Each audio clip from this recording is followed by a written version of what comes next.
नमस्कार सर्व विद्यार्थी मित्र, कसे आहात? नक्की तुम्ही फार चांगल्या पद्धतीनं काळजी स्वतःची घेत या पेपरचे हे जे तास आहेत ते अटेंड करत आहात. त्याबद्दल तुम्हाला धन्यवाद द्यावे तेवढे थोडेच आहे. बी भाग 2च्या या मराठी पेपर क्रमांक 4च्या संदर्भात आपण यापूर्वी भरपूर चर्चा केलेली आहे आणि तुम्हाला सांगितलेलं आहे की काव्यगंध नावाचं हे पुस्तक आणि उपयोजित लेखनामध्ये काव्यनिर्मितीची प्रक्रिया आपण सिलेबस बघत असताना समजून घेतलेली आहे. हे काव्यगंध पुस्तक आणि या काव्यगंधमध्ये साधारणपणे 6 कवींच्या कविता आपल्याला अभ्यासायच्या आहेत आणि त्या 40 मार्क्ससाठी आहे आणि 10 मार्क्ससाठी तुम्हाला काय अभ्यासायचं आहे तर काव्यनिर्मितीची प्रक्रिया, तोही टॉपिक काही दिवसानंतर घेणार आहे.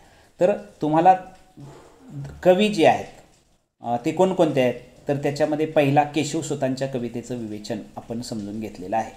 तर हे जे केशवसुत मराठी कवितेचे जे जनक होते, मराठी कवितेच्या आधुनिक काळातले मराठी साहित्याच्या क्रांतिकवी म्हणून त्यांचा उल्लेख कसा केला, कारण स्वतःच्या भावना स्वतःच्या कवितेतून मांडण्याचा त्यांनी जेव्हा प्रयत्न केला त्यावेळी त्या कवितेला एक स्वतंत्र मूल्य प्राप्त झालं आणि मग ती कविता लोकांच्यापर्यंत पोचली. म्हणजे आधुनिक मराठी साहित्यातील पहिले कवी म्हणून केशवसुतांचा उल्लेख केला गेला. 1885च्या दरम्यान त्यांची कविता, त्यावेळच्या त्यांच्या 5 कविता सामाजिक कविता तुम्हाला मी सांगितलेल्या होत्या, आपण त्या बघितलेल्या आहेत. अंत्यजाच्या मुलाचा पहिला प्रश्न, त्यानंतर तुतारी, त्यानंतर नवा शिपाई, ह्या कविता आपण बघितलेल्या आहेत आणि त्या कशा पद्धतीनं तुम्हाला त्याच्यातला आशय आहे तेही समजून एकंदरीत दिलेलं आहे. आता याच पहिल्या भागामध्ये 2 कवी आहेत.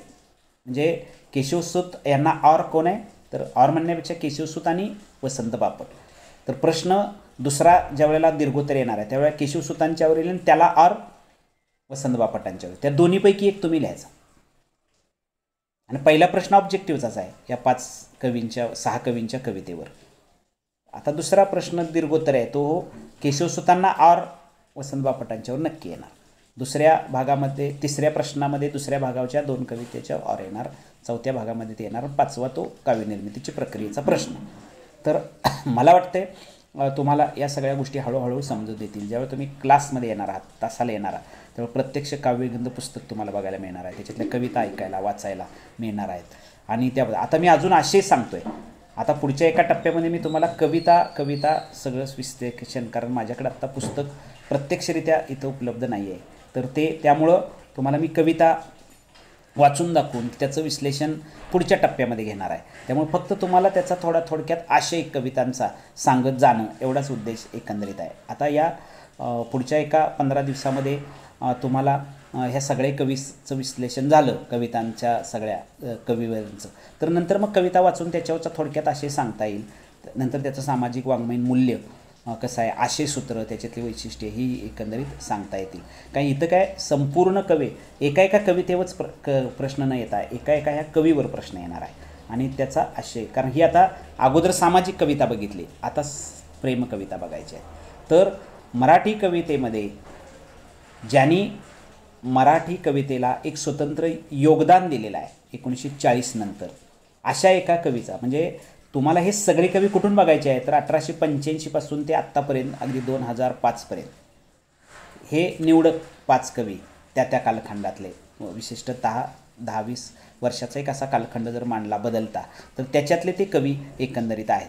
तर स्वातंत्र्यानंतरच्या मराठी कवितेमध्ये जो कवी आत्ता होऊन गेला त्याचं योगदान मी तुम्हाला सांगून त्यांच्या 5 कविता कोणत्या आहेत त्याचाही आशय आपण एकंदरीत बघायचा आहे. म्हणजे स्वातंत्र्यानंतरच्या मराठी कवितेमध्ये वसंत बापट यांची भूमिका विशेष अंगानं विचारात घ्यावी गेली आहे. खरं तर राष्ट्रसेवा दलाचे संस्कार आणि साने गुरुजींचा सहवास यामुळे त्यांचं व्यक्तिमत्व घडलं.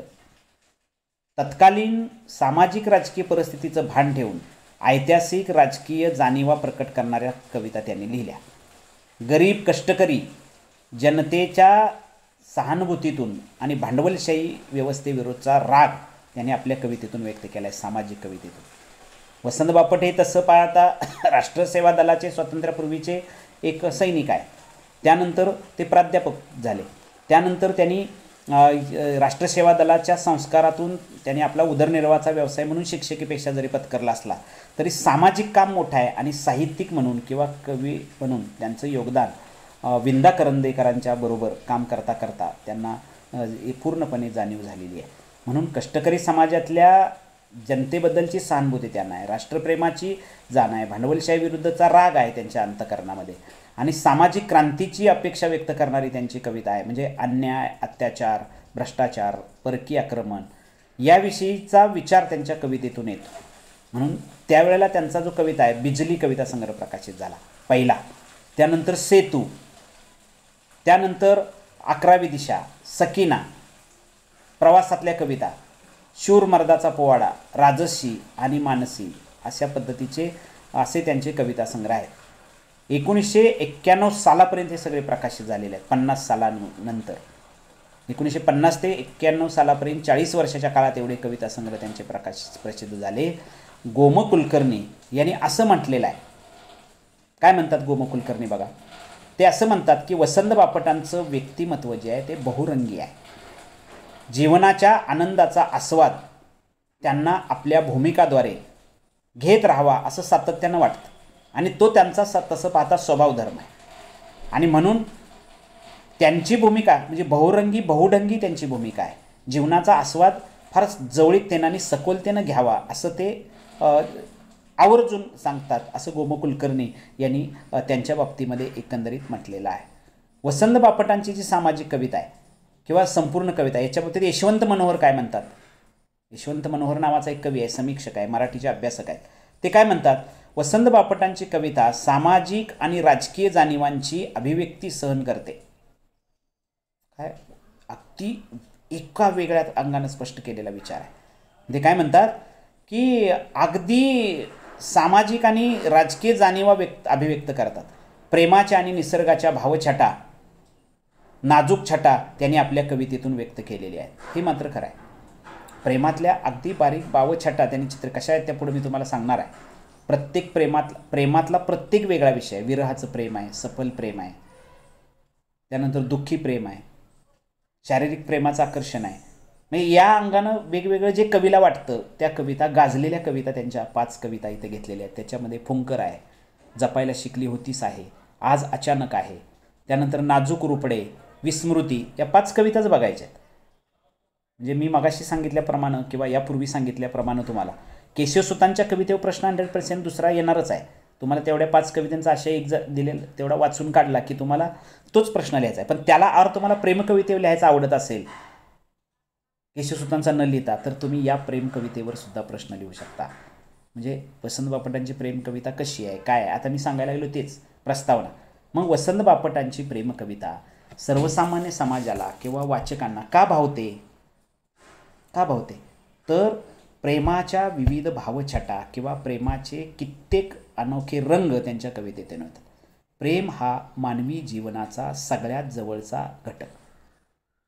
कुसुमाग्रजांनी प्रेमावरती लिहिलेल्या कविता अजरामर झालेल्या आहेत.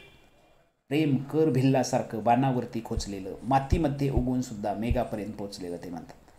प्रेम कसं असलं पाहिजे, प्रेम कर भिल्लासारखं. भिल्ल जसा असतो ना, तो भिल्ल जसा हातामध्ये अग्निबाण किंवा हातामध्ये बाण घेऊन तो जसा जंगलात शिकारीला जातो आणि त्या बाणाच्या टोकावर जसं त्याचं प्रेम असतं तसं ते प्रेयकराला सांगतात, प्रेम कर भिल्लासारखं बाणावरती खोचलेलं आणि मातीमध्ये उगवून सुद्धा मेघापर्यंत पोचलेलं. त्या पिकाला सुद्धा किंवा त्या अंकुराला सुद्धा जाणीव पाहिजे की आपण आकाशाला भिडायचं आहे. असते जाणीव, ती जाणीव प्रेमामध्ये असणं गरजेचं आहे. इतकी प्रेमाची तीव्रता, इतकी प्रेमाचं महत्त्व, इतकं प्रेमाचं श्रेष्ठत्व कवीनी कवितेतून सांगितलेलं आहे. आणि हे सगळं प्रेम जे आहे ते महाविद्यालयीन पातळीवरच्या मुलांना आवडण्यासारखं जे आहे किंवा त्यांना जे प्रेमाविषयीचं जे आकर्षण असतं तशा पद्धतीच्या या सगळ्या कविता प्रेयशीला उद्देशून प्रियकरानं जे भाव व्यक्त केलेले आहेत ते तुम्हाला या वसंत बापटांच्या प्रेमकवितेतून समजून येणार आहे. त्यामुळं हा सिलेबस, त्यामुळं हा मराठीचा अभ्यासक्रम किंवा मराठीतलं हे विवेचन इतकं सुंदर समजून येणार आहे की प्रेमाच्या सगळ्या नाना रंग तिथं स्पष्ट होणार आहेत. आणि म्हणून त्यांच्या कवितेचं स्वरूप जे आहे ते बहुरंगी आहे, बहुपेडी आहे. आणि दिसतं ते. आणि त्यांच्या प्रेमकवितेबद्दल प्रेमाच्या, विभ्रमाच्या, प्रणयाच्या विविध भावछटा त्यांच्या जाग्या झालेल्या आहेत त्यांच्या स्मृतीतून, असंही स्पष्ट केलेलं आहे. म्हणजे प्रेमाचे नाना रंग त्यांच्या कवितेतून अनुभवास येतात. त्यांच्या कवितेतून अनुभवास येतात प्रेमाचे विविध रंग. उत्कटता त्याच्यामध्ये आहे, जवळीकता त्याच्यामध्ये आहे, भावतरलता त्याच्यामध्ये आहे, एक जाणीवपूर्वकरित्या एकमेकांच्या विषयीचं आकर्षण आहे. त्यानंतर विफल प्रेम तर आहेच, त्यानंतर दुःख प्रेमातलं जे आहे तेही चित्रित झालेलं आहे. म्हणजे प्रेमानुभव कवीला जो आला तो कवीनं प्रत्येक कवितेतून शब्दबद्ध केला, त्याला एक वेगळी किनार प्राप्त झाली आणि मग ती आपल्याला खऱ्या अर्थानं आवडू लागलेली आहे. आणि म्हणून नाट्य हा तसं पाहता वसंत बापटांच्या प्रेमकवितेचा एक महत्त्वाचा उद्देश आहे, नाट्य.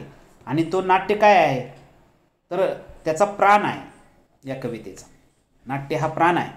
प्रेमाची एखादी अडगत जाणारी गोष्ट किंवा उलगडत जाणारी कहाणी, मिलनाची आतुरता, जीवनातलं खट्याळ प्रेम, धुंद शृंगार, विरह, विफलता ही त्यांच्या कवितेतून व्यक्त होताना दिसते.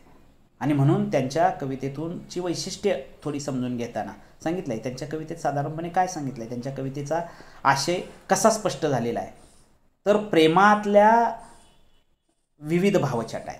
कोणत्या? विरह आहे, विफलता आहे, त्यानंतर शृंगार आहे, खट्याळपणा आहे, जवळीकता आहे, उत्कट प्रेम आहे, निष्ठा आहे, त्याग आहे. या सगळ्या गोष्टी एका म्हणजे सगळ्या कवितेतून दिसतात आपल्याला. आता प्रत्येक कवितेत एक वेगळं वैशिष्ट्य दिसणार आहे तुम्हाला आत्ता सांगितलेलं. आणि एक एक कविता आपण छान पद्धतीनं एका अर्थानं समजून एक आपल्याला घेता येईल. बघा उदाहरणार्थ त्यांची पहिलीच कविता आहे, वर दिसते तुम्हाला, फुंकर. आता फुंकर म्हणतो आपण, नाजूकशी एखादी मारलेली फुंकर हृदयापर्यंत कशी जाऊन पोचते त्याचं चित्रण आहे. आणि ही कविता म्हणजे दुसरं तिसरं काही नाही तर वसंत बापटांच्या कवितेतल्या एका प्रेमवीराला आलेला अनुभव आहे. आणि बापटांनी अनेक प्रेमकविता लिहिल्या, त्यातील बऱ्याच प्रेमकविता ज्या आहेत त्या मी आता सांगितल्याप्रमाणे की वेगवेगळे वैशिष्ट्य त्यांच्या कवितेत दिसतात. आशय दिसतो असफल प्रेमाची गाणी आहेत बऱ्याच कविता. विफलता म्हणजे प्रेम या ठिकाणी कुठंतरी सक्सेस नाही झालं, प्रेम कुठंतरी जवळीकतेनं नाही व्यक्त झालं त्याच्या अर्थानं मन अस्वस्थ करणारी तशी फुंकर ही कविता आहे. कशी फुंकर म्हणजे आपण सहज असे एखादी फुंकर एखाद्या दिव्यावर जशी मारून जाऊ तसे प्रेमाची सहज फुंकर इथं चित्रित झालेली आहे. असफल प्रेमाची कथा कवीनं चित्रित केलेली आहे. तसं पाहता ती कथा म्हणजे व्यथाच आहे आणि ती चित्रित झालेली आहे, ती मांडली आहे. तशी ही कविता नाट्यमय आहे. एखादा नाट्यप्रसंग डोळ्यासमोर उभा राहावा एखादा, तसा नाट्यमय प्रसंग आपल्या कवितेतून येतो. आणि कवितेतील नाट्यकला नायकाला ज्या स्त्रीच्या घरी जाण्याचा एक येतो, एकदा असा प्रसंग सांगितलेला आहे तर त्या पद्धतीनं त्याची रचनात्मक मांडणी जाणीवपूर्वकरित्या व्यक्त होते. तर असफल प्रेमाचं जे चित्रण आहे ते कवीनं कसं चित्रित केलेलं आहे, कोणती जाणीव चित्रित केलेली एकंदरीत आहे. आणि म्हणून कवीला या ठिकाणी किंवा या कवितेतल्या नायकाला त्या एका स्त्रीच्या घरी जाण्याचा योग येतो. आणि ती स्त्री म्हणजे दुसरी स्त्री कोणी नाही तर त्याची स्वतःची प्रेयसी आहे. आणि तिच्या घरी जाण्याचा ज्या वेळेला योग येतो त्यावेळेला कवीनं नायकाला ज्या स्त्रीच्या घरी जाण्याचा योग येतो ती त्याची पूर्वीची प्रेयसी आहे. आणि नवतारुण्यामध्ये त्या प्रेयसीची प्रीत कशी त्या दोघांची फुललेली होती, तिच्यावर हा प्रियकर किती उत्कटरीतीनं प्रेम करत होता, तीही त्याच्या सहवासात रमलेली होती. आणि मग काही दिवसांनी एक दिवस त्या प्रियकराला सोडून ती निघून जाते, लग्न करून दुसऱ्या पुरुषाबरोबर आपला स्वतःचा संसार थाटते. त्यावेळेला त्याला दुःख होतं, त्याला यातना होतात, त्याला इतकं दुःख होतं की त्याचं प्रेम असफल होतं. आणि अशा वेळेला तिथं जे काही घडतं आहे त्याचं वर्णन कवीनं येतं. कुठं घडतं आहे तर नंतर काही दिवसानंतर त्याला तिच्या घरी जाण्याचा योग येतो काही निमित्तानं. मग तिथं जे काही घडतं आहे ना, तिथं जे घडलं तिथं काय घडलं असेल, पूर्वीची प्रेयसी लग्न करून निघून गेलेली आहे, हा पहिला प्रियकर तिच्या घरी ज्या वेळेला काही निमित्तानं काही वर्षानं जातो त्यावेळी तिथं गेल्यानंतर काय घडलं असेल याचं वर्णन या कवितेमध्ये फार सुंदररीत्या आलेलं आहे. आणि मग कवीनं आपल्या मनावरती घातलेली जी फुंकर आहे ती फुंकर काय आहे ही कविता संपताना आशय संपताना एकंदरीत लक्षात आलं. तो तिच्या घरात गेला दरवाजानं, योगायोगानं गेला. त्यावेळेला ती बसा, तू कवी सांगायला लागलाय काय, बसा म्हणालीस म्हणून बसलो, तू बसा म्हणालीस म्हणून बसलो. ती हसते म्हणून तो हसला, पण त्याचं मन थाऱ्यावर नव्हतं. म्हणजे तो म्हणतोय माझं मन थाऱ्यावर नव्हतं. पुढं दाराचा पडदा सारून ती आत निघून जाते. तो हा दिवाणखान्यात बसला आणि मग दिवाणखान्यात बसल्यानंतर ती त्याला त्याचं स्वागत करते, हसल्यानंतर हसतो. तो बसतो तिथं आणि मग ती त्याला विचारतो काय घेणार, म्हणजे चहा की कॉफी काय घेणार असं विचारते. त्यावेळेला तो काहीतरी सांगायचं म्हणून ते साखर पाणी असं सांगतोय आणि ते आणण्यासाठी ती किंवा त्याच्याही अगोदर ती ज्यावेळेला घरात आत निघून जाते त्यावेळेला तिच्या संसाराच्या निशाण्यासोबत ठेवून गेल्याची जाणीव त्याला भास होतो. त्याचा संसाराच्या निशाण्या, संसाराच्या सगळ्या आठवणी किंवा त्या सगळ्या वरच्या हॉलमध्ये सगळ्या संसाराच्या निशाण्या साक्षी ठेवून ती आत निघून गेलेली आहे असं त्याला भास होतो. आणि मग या प्रियकराला आपलं हृदय कुठंतरी उलटं टांगल्याचा तिथं भास व्हायला लागतो. तिच्या कपाटात त्यावेळेला राघुमैना दिसतात. त्या भिंतीवरती काहीतरी लटकवलेलं होतं, त्यावेळेला त्याला वाटायला लागतं की माझं हृदयच उलटं टांगलेलं आहे. त्या कपाटामध्ये राघुमैना भुश्यानं भरून काच म्हणजे ठेवलेल्या असतात, भुश्याच्या राघुमैना. कवच म्हणजे काच कवंड्यांची फुलपाखरं तिथं चिटकवलेली असतात भिंतीवर. रवी वर्मेची चित्र तिथं चिटकवलेली असतात. त्याचं लक्ष वेधून घेतात. तेव्हा त्याला ते पाहून तिचा हेवा वाटतो. किती सुंदर दिवाणखाना तिनं रंगवलेला आहे. त्याचा अभिमान वाटतो आपल्या प्रेयसीचा. पण नंतर काळ्या मखमलीवर पतीच्या नावाचा रेखीव कशिदा विणती असते. ती यायच्या अगोदर आपल्या पतीच्या नाव कोरत असते एका काळ्या कापडावरती. ते तो बघिततो, तिथं त्याला सापडतं कारण ती ठेवूनच आत गेलेली असते. त्यावर पाहून त्याला वाटतं यातला एक जर धागा ती चुकली असती विणताना तर नक्की मी धन्य झालो असतो, कारण तिला माझी आठवण झाली असती. पण प्रत्यक्ष तिला माझी आठवण होत नाही, कारण याच्यात ती काही चुकलेली नाही. असा भास कवीला जो होतोय ना, कवीला जे वाटतंय ना, कवीला जी जाणीव होते ना, त्याचं वर्णन फार सुंदररीत्या कवितेतून केलेलं आहे. पुढं ती परत दिवाणखान्यात येते, काय घेणार असं त्याला विचारते. तेव्हा तो म्हणतो, मनातच म्हणतोय तो, देणार आहेस का ते पूर्वीचे प्रेम मला, त्या अनाभाका, त्या शब्दा, ती कुजबुज दोघांची, असं तो तिला मनात म्हणतोय. मनातच म्हणतो. ती काय घेणार असं म्हटल्यानंतर तो गप झाला आणि मनात त्याला जे काय वाटतंय त्याचं वर्णन आहे तो. आणि पुढं तो समोर पाहतो तर त्या भिंतीवरती तिचं आणि तिच्या पतीचं छायाचित्र टांगलेलं असतं. तेव्हा पतीच्या चेहऱ्यावरची सारी मायेची साय त्याला ती त्यावेळेला बळकट भाऊ त्या पतीचा त्याच्या पाहून त्याला त्याचा राग नाही येत, त्याला तिचा राग येतो. का राग येतो? त्या चित्रात ती अशी काही दिसते की जणू काही झालंच नाही. त्या चित्रात अशी काही दिसते की जणू माझं पूर्वीचं प्रेम नावाची गोष्ट मला माहीतच नाही. म्हणून तिला राग येतो त्याला. आणि काही वाईट म्हणावं असं त्याला काही जमलं नाही आहे तिनं विचारल्यानंतर. एवढंच त्याला आठवतं आणि तो म्हणतोय की तू हसलेली आहेस, तू हसतेच होतीस.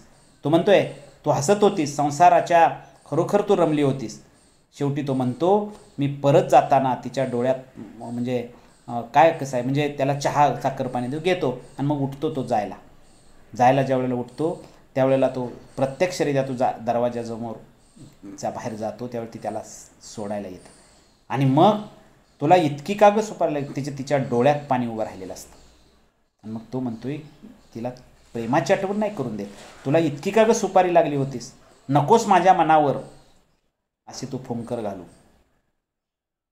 माझ्या मनावर अशी फुंकर घालू नकोस, कारण ती चुकलेली आहे आणि तिचं जे प्रेम आहे त्याचा उत्कट अनुभव जो आहे तो तिला एकंदरीत आला आहे. तिच्या संसाराच्या सर्व वस्तूचं वर्णन करीत निर्जीव संसाराचं वर्णन तो करतो आणि आपल्या आठवणीत न रमता संसारात ती वावरती आहे याचा अर्थ ती मला नक्की विसरलेली आहे, पूर्वीच्या प्रेमाला विसरलेली आहे असं कवीला एकंदरीत वाटतं. विफल प्रेमाचं, दुःखाचं प्रेमातलं, प्रेमामध्ये खरं तर एका गटानं पूर्णपणे आपल्या स्वतःचं प्रेम विसरून जाऊन दुसऱ्या गोष्टीचा स्वीकार केला, त्यामुळं पहिल्या प्रेम ज्याच्याकडे निष्ठा होती त्याचा जो दुखावलेपणा जो आहे तो इथं एकंदरीत चित्रित झालेला आपल्याला पाहायला मिळतो.